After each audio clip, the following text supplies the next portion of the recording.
Welcome to the latest case of making the case for your lawyer dreams. As our room fills up, we got less than 3 months until 2026 is here, y'all. That means to all my future lawyers out there with New Year's resolutions that had all these plans, it's grind time now, right? So I want you guys to be fed. I want you guys to be encouraged. I want you guys to be motivated. I do not want you guys to defer a dream again for another year. I know it's hard. I know the LSAT went left this past time. I know the JD Next was not easy as you thought it was. But nevertheless, fam, don't quit. You done came way too far. Way too far to give up now.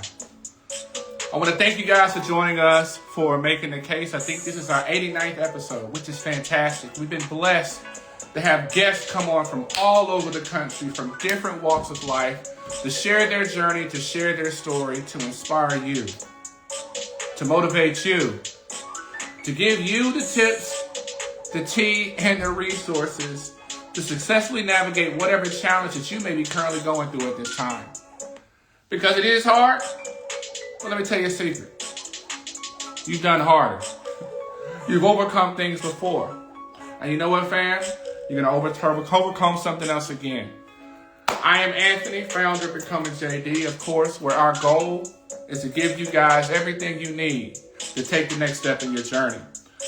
Of course, I'm holding it down in St. Louis, Missouri. It is not the place that I want to be. No, not at all. But it is the place where God has me. Let us know where you're viewing our session from. We utilize this space to answer questions, so don't just sit here and watch. Drop a question in the chat, and I promise, I swear for God, we'll make sure and answer it. Today we have an amazing guest on. His name is Attorney Tony Scott. He's going to drop some gems and share a story. Let us know in the chat where you're viewing our session from. I'm looking for St. Louis. I'm looking for Illinois. I'm looking for wherever you are. Again, thank you guys for joining us. And of course, if you want to watch past episodes, make sure you subscribe to our BecomingJD YouTube channel, where you can see all our past guests. We got Miami in the house. Thank you for joining us. Damon, thank you for joining us. And so let's go ahead and get our guest on, get our talk on, sit back, rest, relax, and take a break, because we're about to fill your cup, because we know you're running empty.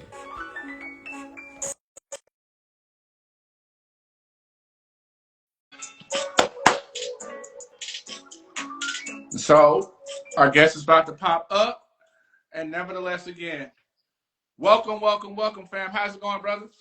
What's going on, family? How you doing, bro? I am blessed, man. I am blessed. I know that it's cold. It's no longer hot. I think, honestly, fam, when the weather changes, that's when things get real.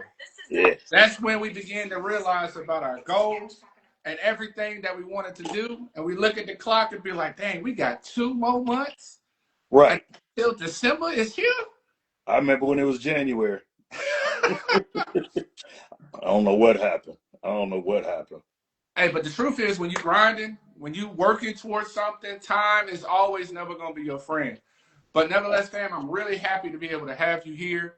I want to first give you an opportunity to give an introduction, and then we're going to jump into some questions and inspire the folks out there who, of course, need to have their cups filled and also realize it's a pathway forward despite the challenges they may be going through right now. Yes, sir. Yes, sir. Bruh, I appreciate you having me on. I appreciate the audience. Before I even get into myself, 2 things I want to briefly say.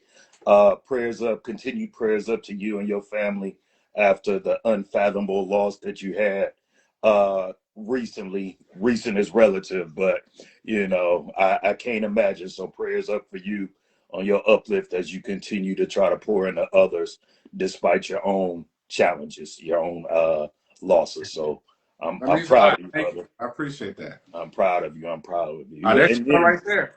Yeah. I know, I know. That's why I said I wanted to lead off with that little bit of uplift, because it's easy for people to forget that we're human. We fall down, we get up, and we have pains and things that we endure.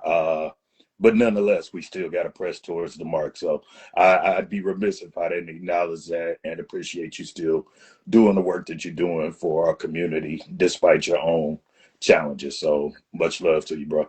Thank And you. then That's heartfelt. I appreciate it. for sure. And just to anybody else with all this going on with our current economy, with what we're facing as early as Saturday for some of us, to the extent it impacts you, to the extent it impacts your families, again, just prayers up for you. And I hope that the legal and the community and the governmental and nonprofit spaces in your community find ways to be able to pour into you all so that you can keep going. So again, I just wanted to start off with that before we get into everything else that we got to talk about. But again, bro, just thank you for having me, Anthony. I appreciate it. I appreciate the work you're doing on Becoming JD. My name is Tony Scott. I am blessed to be a few things. I'm an author, public speaker, an attorney, and in my 9 to 5, I am the director of housing and community development for Cuyahoga County here in Cuyahoga, Ohio. So that's a relatively recent role that still very much uses my legal skills, but I'm not.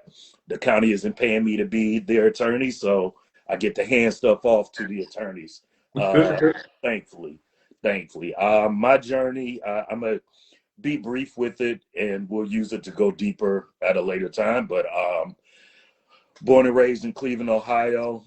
Born in Cleveland, raised in East Cleveland, one of the, unfortunately, the most impoverished cities in the state of Ohio. And it had its challenges, coming up in the late 80s, early 90s. We know what epidemics plagued our community. So got to see that firsthand and got to see how important it was for an education and a plan and a strategy, because otherwise, 3 hots and a cot become your strategy. And obviously that isn't ideal. Went to the military shortly after high school, had a scholarship to Cleveland State, which is where I ultimately graduated. Turns out that I liked women and alcohol more than class and education. So I believe I set some kind of record for how quickly I failed out of undergrad. It was amazing. It was amazing how quickly. But from then went to the Marine Corps, served in what I call Daddy's War, Desert Storm, Desert Shield, Endure Hope, Endure Freedom. From 90 to 98, that's when first became a dad, got my head together about the importance of getting back in my education, taking correspondence courses, things that allowed me to get promoted so that I could rise to the rank of a sergeant. I was almost a staff sergeant when I got out, and came back, finished my education. My undergrad is in English, my master's is in public administration, and of course, what we're here to talk about, in large part, my JD, which I picked up in 2009. So been practicing 16 years. Right now I'm inactive because I was consulting recently. When I took this new job, I knew I'd have to deal with vastly far too many conflicts checks. I knew I was stepping into a whole different stratosphere. So I concentrated on my writing and my publishing as opposed to being a practicing attorney. So that's it. There was some period of practicing in big law for a period of time. That was not my groove. We'll Yeah. get into that later. Worked briefly for a public interest law where we wasn't grooving either. So that made me hang up my shingle. And, feast or famine, you know what it's like. I was out there hitting the grind, working in probably about 7 municipalities, about 4 counties, trudging up and down the 23 floors of our Cuyahoga County Justice Center, just chasing that bag, chasing that Yeah. bag.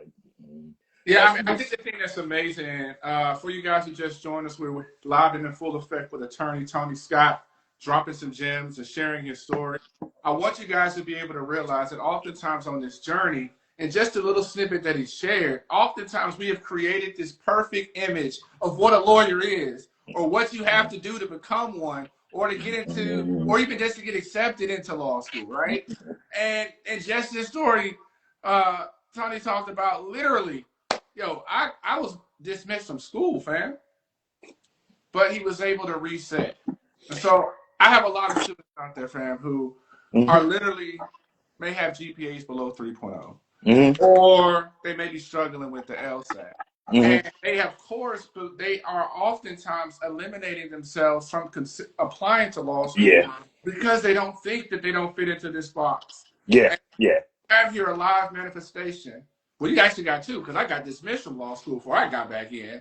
And we also have a situation here where Tony talked about little. Man, fam, I was kicked out of undergrad when I made it.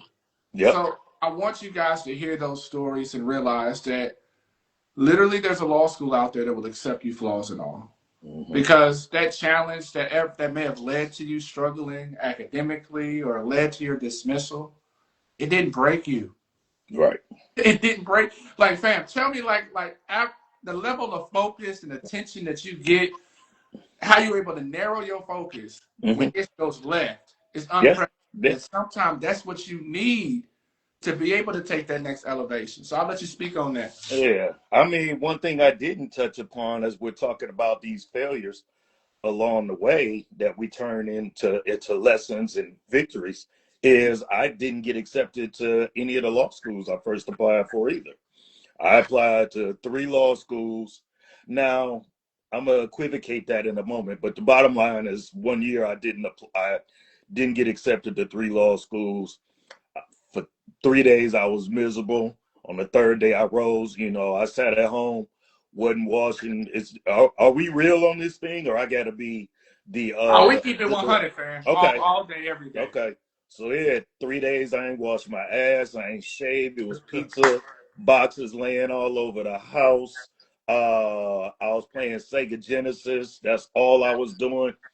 3rd day I got up. I heard my creator talking to me. Dusted myself, went and applied to grad school that day, and started immediately working on my MPA.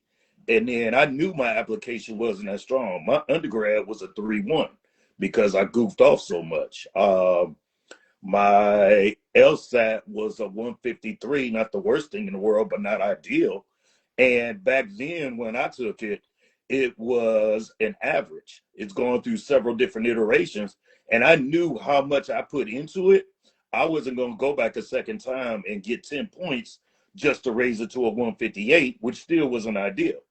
So I ended up having a 3.8 GPA, a 3.9 when I applied to law school with 2 semesters under my belt. Had some better recommendations, attorneys, elected officials, had some volunteer hours. Talking about. And I had my application ready to drop. Now, as a Marine, we got a saying, 1 shot, 1 kill. So I wasn't about to go spending all that money to throw all those applications. I said, I'm going to apply to Cleveland State. If it don't hit, it don't hit. And it hit. It hit. So, I mean, that made me feel like, to whom much is given, much is due. One of the many cliches, but that's real. So if I've been given this opportunity, and I don't think I even mentioned I was first generation college graduate in my family. My biological father, last time I saw what he looked like, it was a photo on the Ohio Offender website.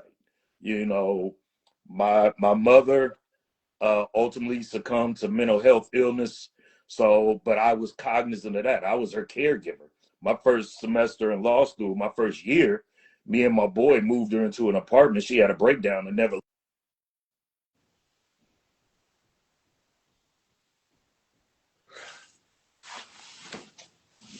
Bills, trying to figure out how to pay the bills. I'm trying to figure out how to make sure mom don't end up back in the hospital. You know what I'm saying?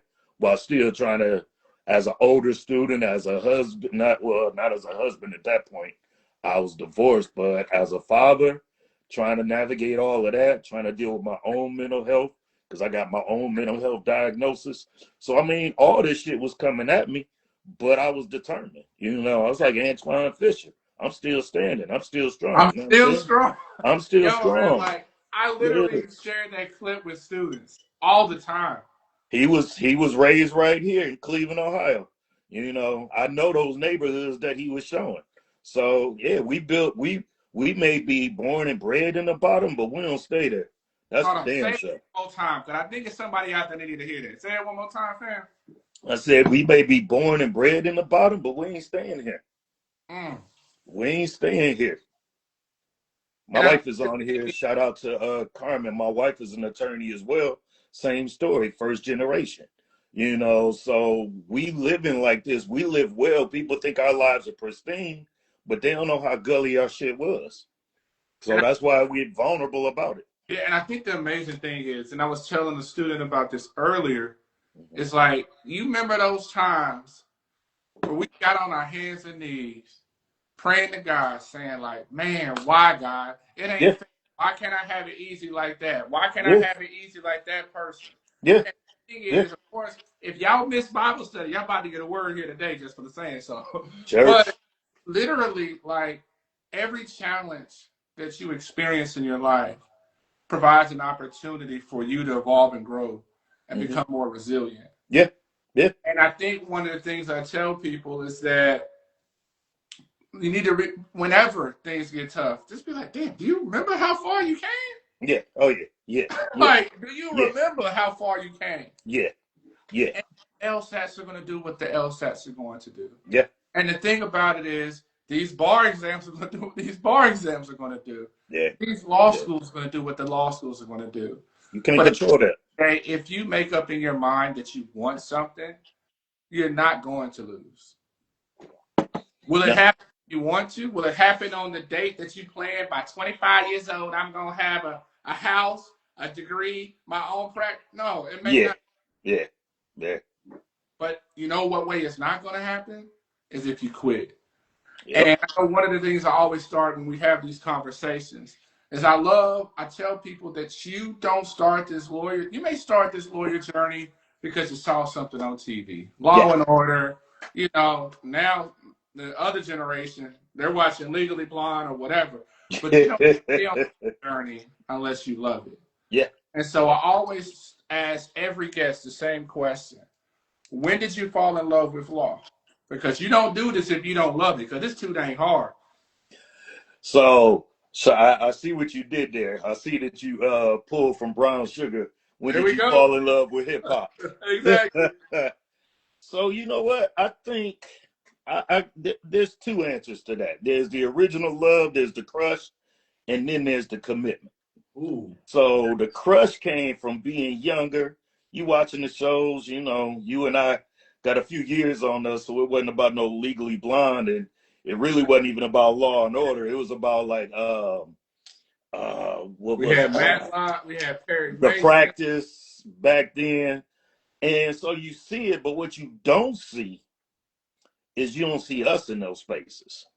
We ain't in them.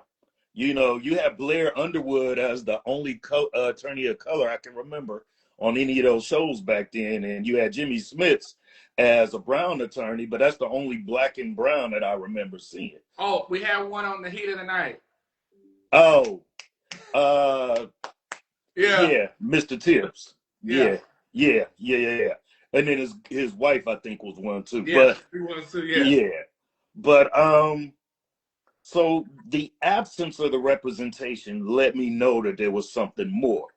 Yeah. And even though the neighborhood I was coming from wasn't no attorneys, wasn't no doctors, accountants, we didn't really come across them. But in high school, I started realizing that when you got those letters behind your name, people start listening.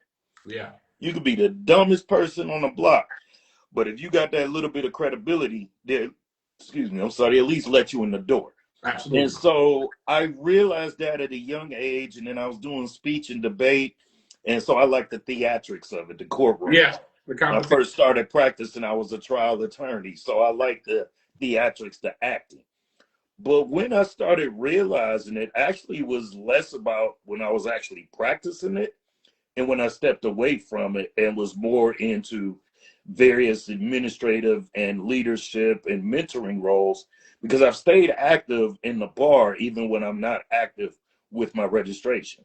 Right. I'm the mentoring chair for the Norman S. Minor Bar Association, which is the black and brown bar here in Cleveland. And so right now, we're pairing our mentees at CSU, at Case, and at Akron. So I've always stayed active in that space. But when I started realizing how much we changed lives, not just those of us that are in the classroom, not just even the family dynamics, but the uplift, the inspiration that we can give, the conversations we have that might light that spark that might save you from ever experiencing what those three hots in the cot look like. Because once you got it, and you oftentimes can't rebuild from it, especially looking like us. So, short answer to the more commitment was about being impactful.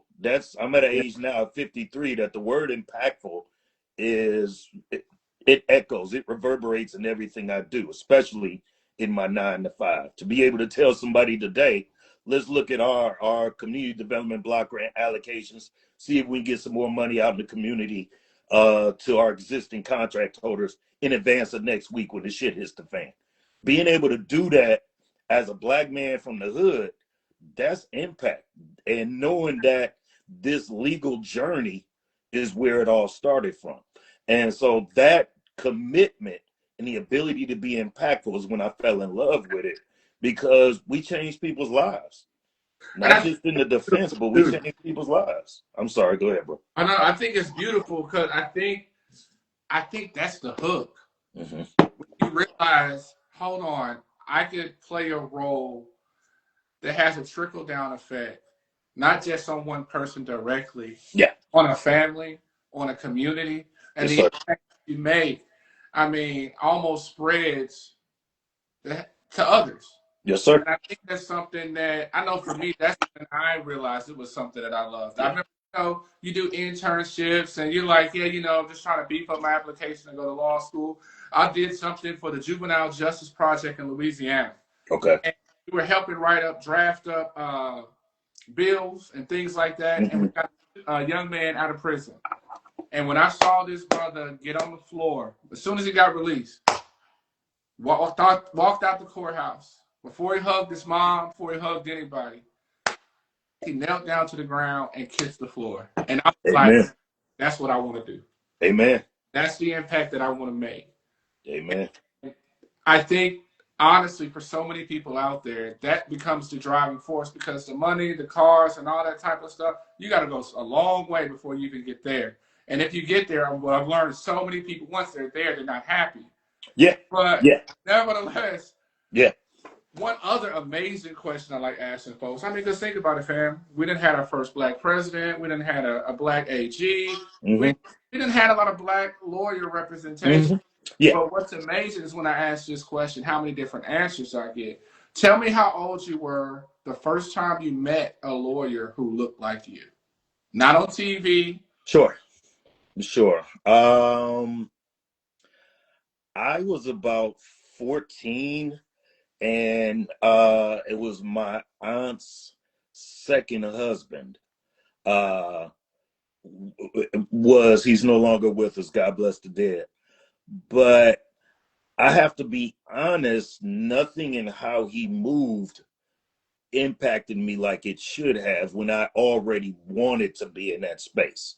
So I saw an attorney. He looked like us. They lived not that far from us, so they were living humbly. So that's not to minimize his accomplishment, or they weren't making bank. They could have just been living humbly. But nothing about his aura conveyed the magnitude of him to me. So honestly, when it did become more impactful, and I won't say it was the next attorney, but when I got to, he's still to this day one of my mentors, a good friend, but a former,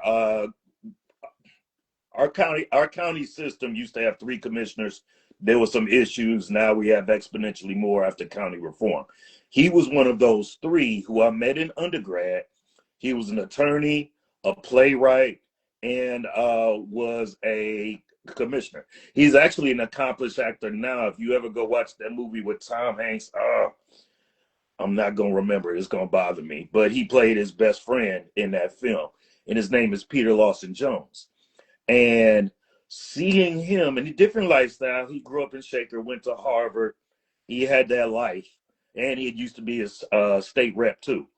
So nothing that looked like my life, but it was so impactful that one of us could do that. Yeah. And then when I was in grad school, I actually was his graduate assistant for a year. So that impacted it even more. And my wife and I did an event last month before. He was the MC. So for him to be introducing me, talking about my accolades or whatever, it was, bro. It was, I mean, I was choked up on that. I really was. And it just was really impactful. That's kind of what makes me do more than just my 9 to 5 now, because I saw him do it.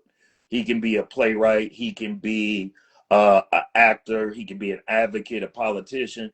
Then I can be an attorney. I can be a speaker. I can be a writer. I can be a mentor. I can do it all to the extent that God allows me to do it, and my wife allows me to do it, and I got 24 hours to give. So he was the one that really had resonated, that it was not this lofty, unattainable goal, Yeah. but you could look like us and do it and be impactful with it. That's what really hit home for me, and that's what made me say, I can do this. I can do this. And for you guys who just joined us, we're live in full effect with attorney Tony Scott, dropping gems, sharing stories, and also letting you realize that you could become a lawyer too. I think when you see somebody, you're like, oh, snap, this is real. Yeah. And also you begin to realize that there's no limit.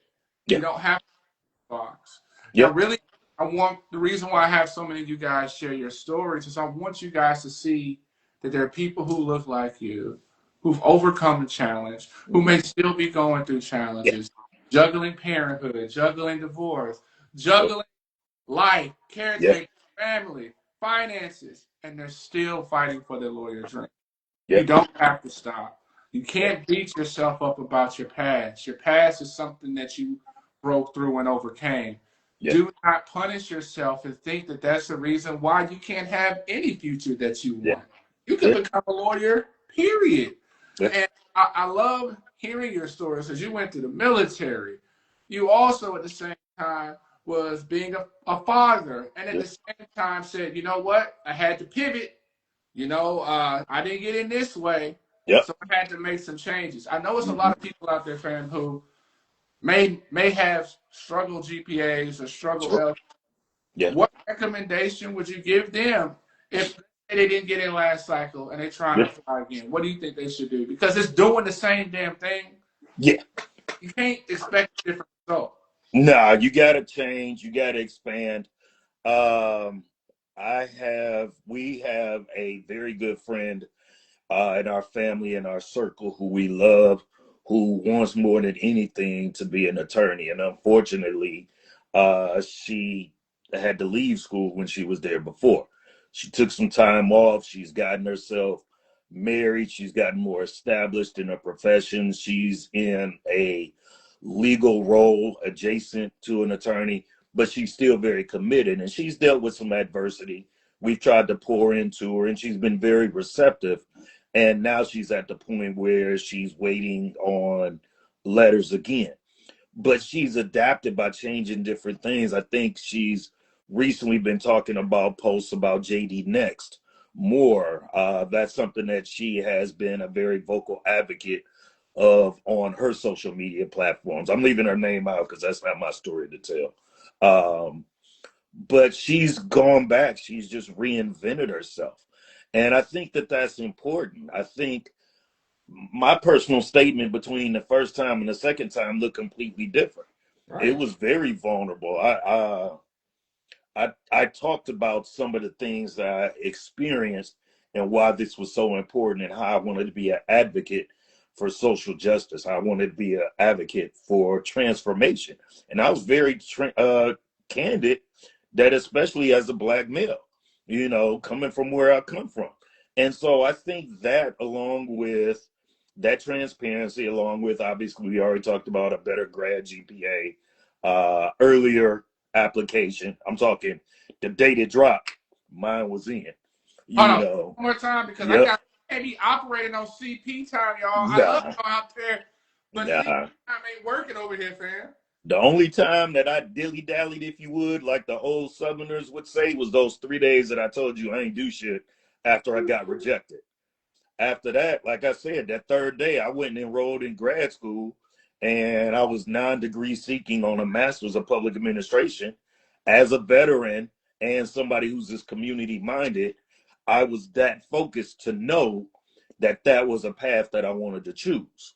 And so that became part of my narrative. And even when I got in law school, I could have dropped the master's, but no, I did the dual degree and was able to change it on its end and have worked in public most of my career over the last 16 years, as well as in clerkships, internships, uh, as I was getting to graduating. And so, but I apologize, I digress. It's really about you got to be focused. If this is really what you want, if this is really what you want, can't nobody talk you out of it. Unlike what you do in trying to push people in this direction, I won't say push, I'm sorry, but guide them. Yeah. I try to discourage people as a preliminary conversation because you ain't sneaking in the back door of my shit if you ain't serious. You Mm. ain't serious. So somebody tell me they want to be a Q. I'm an Omega. I'm gonna do my best to talk you out of that. You talk about joining the military. I'm gonna try to talk you out of that.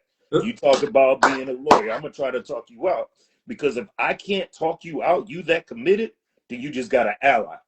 I'm gonna write a letter. I'm gonna help you. I'm gonna help you with whatever I can still offer after my 16 years of practicing, 20 years since I was sitting in these students' place. I'm gonna give you that.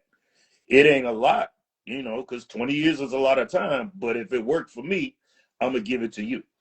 And so that's just really important to me that they come in focused. And if you focused and then you're pliable to learn, then I'm gonna rock with you. I'm gonna rock with you, but I ain't gonna want it more than you want it for yourself. I mean, bro, like I really think about what you're saying, and it all makes sense now. Hmm. The reason why this whole thing is hard is really able to find out is you a real or is Yeah, you a yeah, yeah, that's off the movie Dope, by the way. But yep. the Great truth movie. is, like, who really wants this? Yeah, Who's really willing to push themselves past their comfort zone?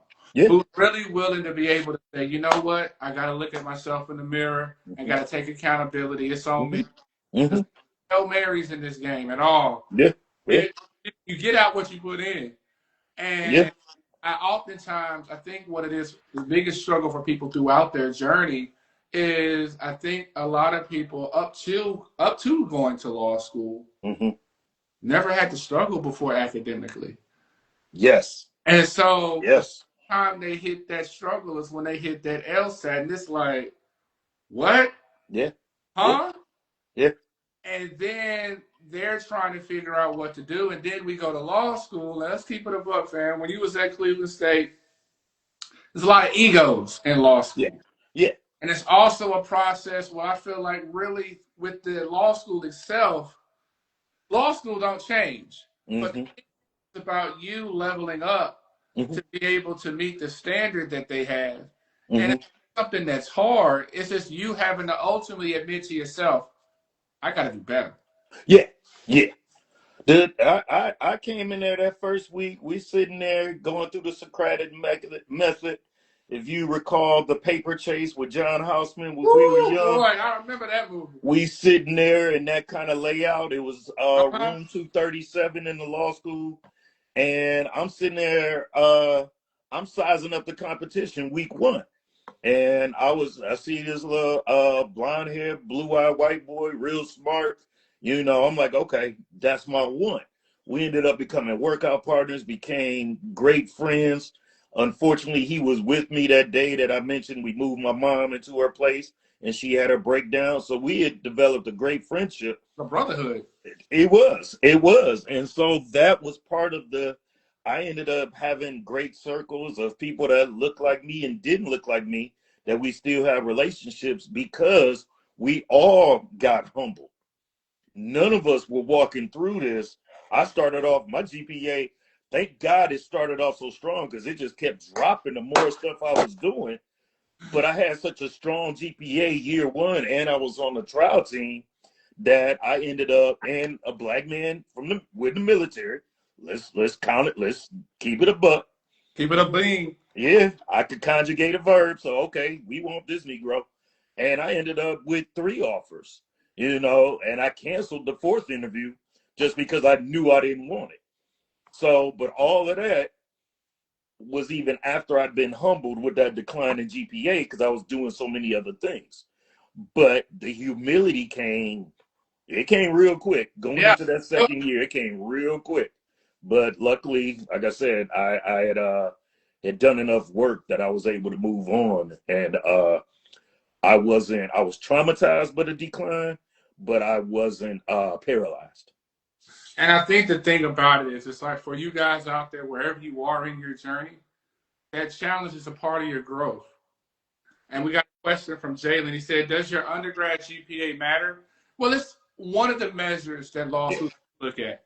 And Yeah. like, for example, in both of our situations, I can speak on mine, my undergrad is like a 3.3, which is like the average, right? Uh-huh. But of course, then I bombed law school and I had a 0.6. But if your GPA is not the best, then you know what you're going to have to do? You're going to have to hire a lawyer who looks like you in the mirror to advocate for yourself. I'm being sarcastic. What I'm saying is you're going to have to draft an addendum. Yeah. And Yeah. if Yeah. that's not who you are, you got to tell them who you are. And I'm sure you could attest, what did you have to do? What did you do in your case? I mean, it's a lot of the same things. I went out and got attorneys to write my letter. That's when I first realized that you, professionals don't write reference letters. They tell you to write it. My thing now is send me, you write it, send me the questions, send me your resume, send me your bio, and then I'll tweak it to put my flavor on it. Right. And so that was something that I learned a lot between the attorneys, elected officials that I had to engage in. Again, like I said, got out there immediately as soon as the application was available. I'd already sent everything off to what was the LSAC, the Law School Admission Council. All that Yeah. was there. So all I had to do was hit send. Like back in the day when we trying to record a song, I'm waiting for that perfect moment. Bam, I'm on it. And it was one shot, one kill. It was Cleveland Marshall, now Cleveland State. And that was it. I got the letter and I was good. Now, mind you, my GI Bill ran out the month after I got my acceptance letter, but still here. And I hope you guys are keeping game. Like when it comes to getting letters of recommendations, you have to have people who are going to advocate for you. Yeah. Who, if I could speak on your preparedness to go to law school, and Mm-hmm. I'm a lawyer, that brings more validity to those claims. Mm-hmm. And if this is something that you say you've wanted your whole life, and you really only get 1 year, one shot at an Mm-hmm. opportunity, otherwise you got to wait a whole year to do it again. Yeah. Then you got to come with your best stuff. The way I think about it, jokingly, I'll be like, what I tell students is like, imagine you pull up and you see a girl and you holler at her and you tell her, dang, did it hurt when you fell from heaven? You ain't no numbers like that. You ain't gonna get no names. In fact, people I've asked a question to, they tell me they're gonna cuss you out. Yeah. Yeah. The reason why they're gonna do that is because when you presented yourself, you did not present yourself in a way that showed your value or your worth. So in that same breath, when we try to shoot our shot at these law schools, y'all, we gotta come with our best. We can't be doing no chat GPT-ish because they done seen that before. Yeah. We Yeah. come with whack things that are, well, what word do they use nowadays? They say we can't be mid, right? That's what they say, Yeah. right? We Yeah. can't we got to come with our best. Can no cap. Who we are. And so one of the questions I also love asking you guys is because I love hearing you guys' journey because I know that we have people viewing this episode from different parts. Man. We have people who are pre-law students. We have people who are law students. We have people who are currently, preparing for the bar. So tell about your bar story, fam. Because I'm So sure the bar story was a monster. I mean, it was. Let me, if I may, I do want to throw something else on the last question that we was talking Hey, about. Then I'll come to it. Another thing that to appreciate is that those that are writing your letters, that's the equivalent of a mentor or a sponsor, depending upon where that respective relationship is. A story that I love telling is we hosted a legal summit for the students. We always do two a year. We do one in the fall, one in the spring. So we did one in the spring, and the word it made its way to me that one of my bros, one of the Q's sons, was in town for a visit. So I heard about it. I talked to the dad. I talked to the son. Then I got a plug over at the dean of admissions. We cool. So I was like, hey, I need you here to meet this guy. He's gonna be in town. He was there, and between the dad and the son, seeing this kind of love that we have for the community, making ourselves available, being able to move our schedules around on the drop of the dime, and realizing that it's authentic because I'm still on the other end of the phone if he needs me. That kind of mentorship and sponsorship can allow people to get in front of the admissions council, whatever, the school, the deans, and advocate on your behalf. So you'd be remiss if you don't get out there, network, make a good impression on other people that can help you submit or resubmit that application. And then they can plug you in the resources. They may know where there's a scholarship opportunity for right. you to take a LSAT prep course or something like that. So get out there. It don't start once you hit send on that application. It Mm-hmm. start when you think you even got the audacity to try to step up in this. So And as you were talking, it made me think about this scripture where it says in the Bible, it says, "You have not because you ask not." there it is. There it is. You got, I mean, there's black bar associations all over the country, Mm-hmm. and Yep. a lot of people be able to attend events for free 99. Mm-hmm. So you can go to court for free 99. Yep. You can Yep. sit for free 99. You can pull up to lawyers after they finish court for free Yep. 99. And one of the things I tell people, for you guys out there who want to become a lawyer, who want to go to a certain school, who want a clerkship, whatever you won't do, Mm-hmm. that's somebody else is going to do it. Somebody else Oh, man. just saying, I'm about to go do what he just said, I'm about to go do what he just said, Yep. and I'm going to make it happen. Do not allow fear to be a reason why you stay the same place where you are right now.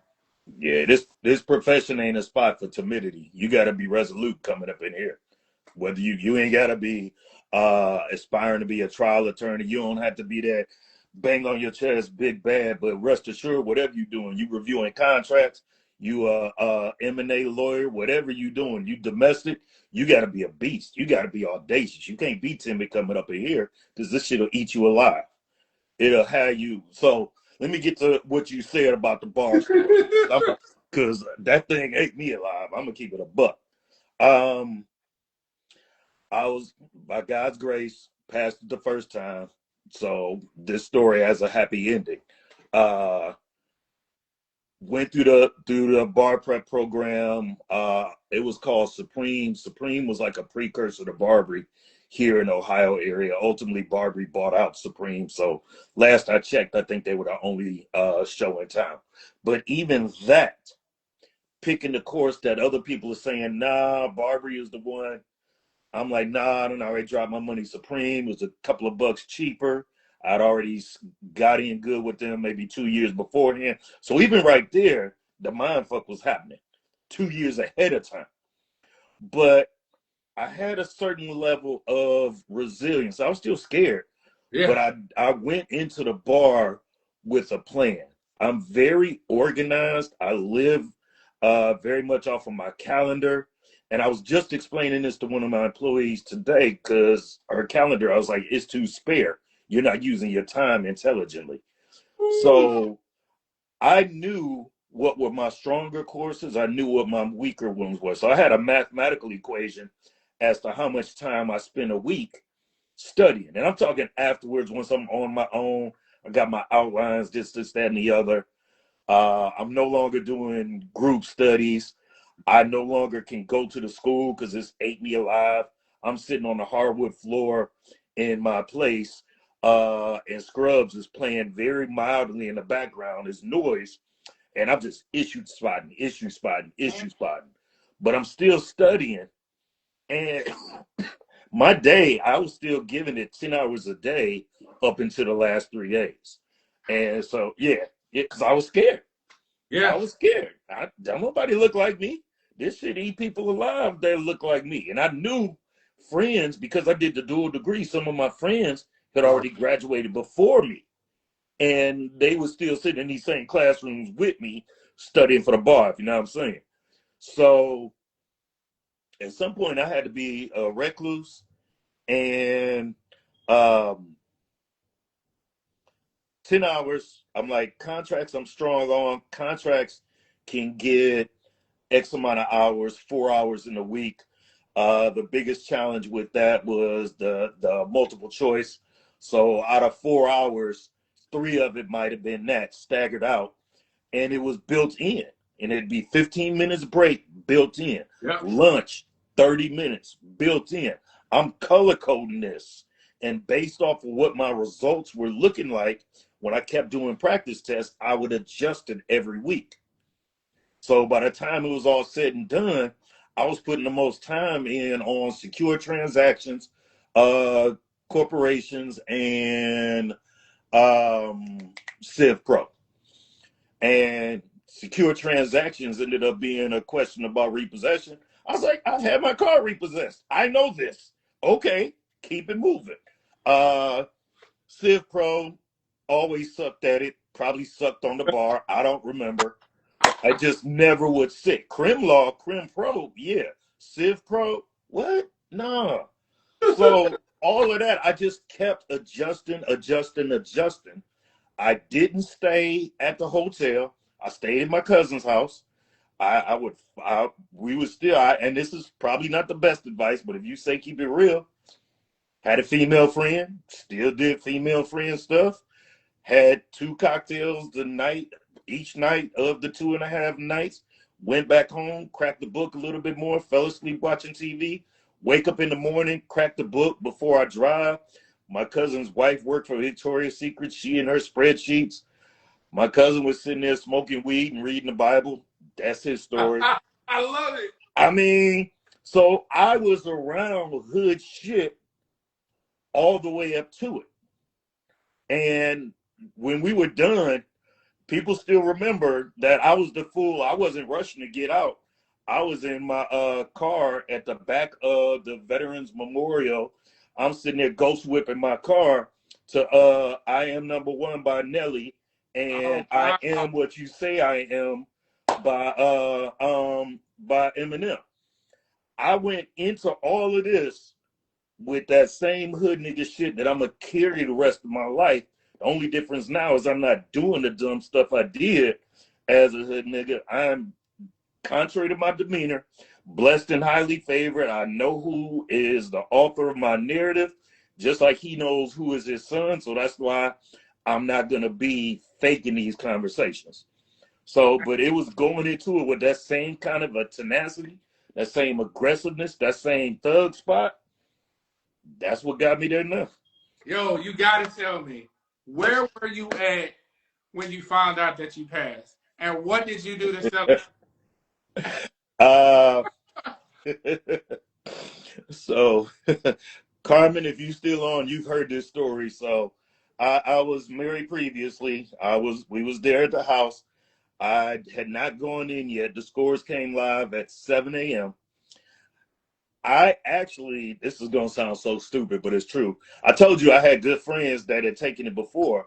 I had a friend that had already taken it twice who had the same initials as me, AS.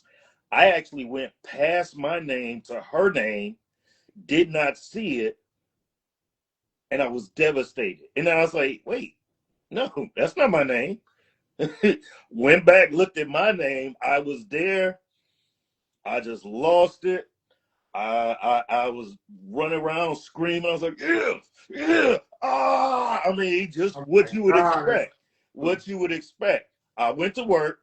They gave us a half day off. I was the only attorney that came into my class at the firm at that time. I bet.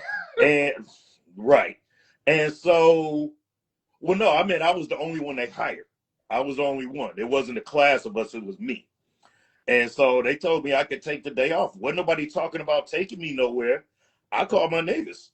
And so we was at the bar getting lit. You know, we kicked it just the regular way. I presume it was on a Friday, so had the rest of the day off. Next week, that Monday, came to work, and you know it was game time. But I went back to my hood. I went back to my people, not other attorneys. I went back to my peoples, and we kicked it because they were so proud of me. For years, I had to tell them, like, stop calling me counselor, stop calling me director, stop doing this. And they was like, no, you earned yours, you gonna get it. I was like, I get it, but I ain't confused, so I don't need that. But if you need it, then you do what you need to do. I'm gonna be over here doing what I do as Tony, not as attorney or director, all of that. I use the labels now for branding purposes. That's it. Yeah. And I think Me, I'm just Tony. And for you guys out there, I hope you guys see that my man told this story like it happened yesterday. Yeah. But because of the sacrifices and the hard work and the commitment and all those days of just comfort, fam. When you talked about sitting on the floor, fam, I remember sitting on the floor with index cards on the wall going crazy. But it's all worth it, you guys. It's Oh, all. I forgot to share the tears. I'll be quick on that. So when I hit my wall, I literally picked up the couch, little love seat. I picked it up and I threw it out on the back porch. I was on the second floor, fenced in, and I'm just crying. I'm bawling. I can't do this shit. I'm gonna fail. What I'm gonna do with the rest of my life? I mentioned again, I had a lady friend at that time. She came through that night, smoked a cigar, had some drinks, and that's where it happened. That was the turning point, and that's when I stopped. That's what I said. I stopped going to the school. I Yeah. stopped doing that. I stopped checking in. I was still working out, still packing my lunch. I was walking around the neighborhood with note cards because I converted my outlines from contracts and torts into year 2, into year 3, merged it with my bar prep. I wasn't writing them because I was like, it ain't gonna do me good. My hand's gonna cramp up. I'm not gonna get it all. So I was minimizing them to the lowest common denominator, cutting and pasting them, gluing them onto my note cards, and then I'm walking around the neighborhood or I'm on the elliptical, just reading, listening. But that breakdown, those tears that's sitting on the floor, all of that happened. All of that happened. I was way too friendly with Jack Daniels to be studying for the bar. And I know that as we bring our show to a close, I know one of the things I love doing is I tell people this journey is about ups and downs. Mm-hmm.